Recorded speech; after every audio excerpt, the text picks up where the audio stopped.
Hi, I'm Amian Razadeh from Asymmetric Advisors here in Singapore. Welcome to our second edition of the video diary, which we're posting on our website.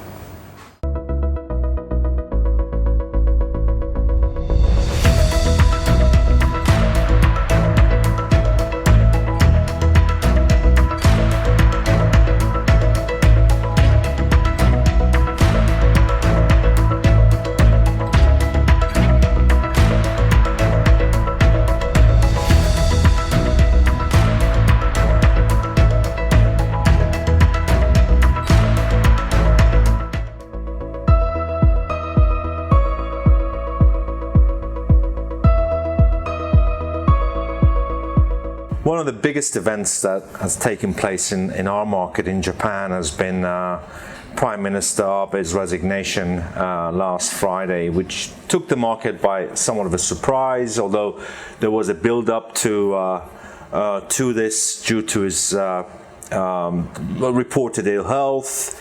Although we've been predicting as a surprise for 2020 his resignation since early summer, and part of the reason is the fact that his popularity has been on a steady downward trend since the COVID-19 infection rates re-emerged in Japan, and there was a perceived lack of action that by the government that have been criticized, by public quite openly, and so we felt that his falling popularity rate become somewhat of a liability to the ruling Democratic Party, and we also felt that the pretext of ill health was a good kind of exit point for him. So that was a major event that that we've seen in Japan for a fairly long time.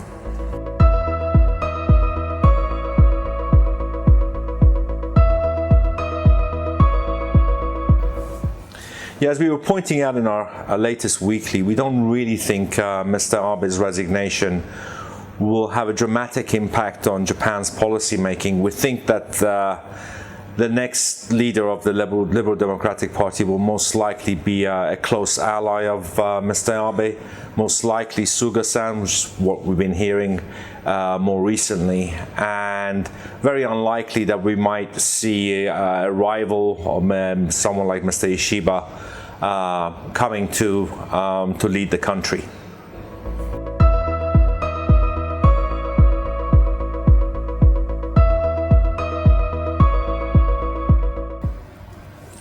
Nevertheless, I think one of our main concerns remain the Japanese yen and the strengthening trend of the currency against the US dollar. I mean, the dollar is weakening against all major units, but mainly because we don't think Bank of Japan has much more room for quantitative easing beyond what it's done already. We think that the yen is more likely to strengthen towards the 100 level over the course of the next few months. Obviously, if there is any major change of economic policies inside or outside of Japan, we might see a shift in trend. But generally, we see the dollar weakness and the yen strength, which could be somewhat of a headwind for the Japanese equity market.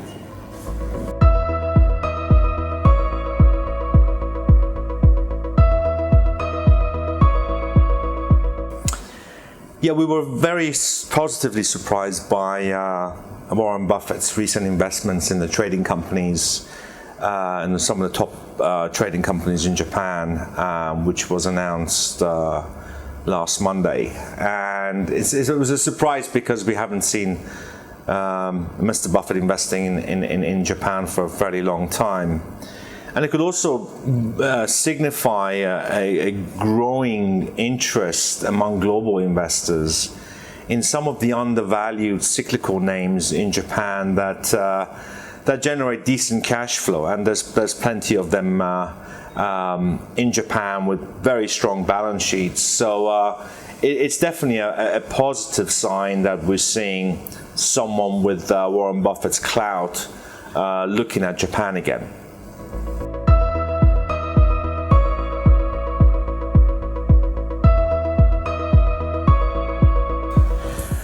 Well, as we were pointing out last week, we are becoming fairly negative about the outlook of Japan's technology stocks, because the technology stocks that are trading in the Japanese market are very, very different than tech stocks that are considered tech stocks in the US, like Apple and Microsoft and Netflix and some of the other names, like FANG names.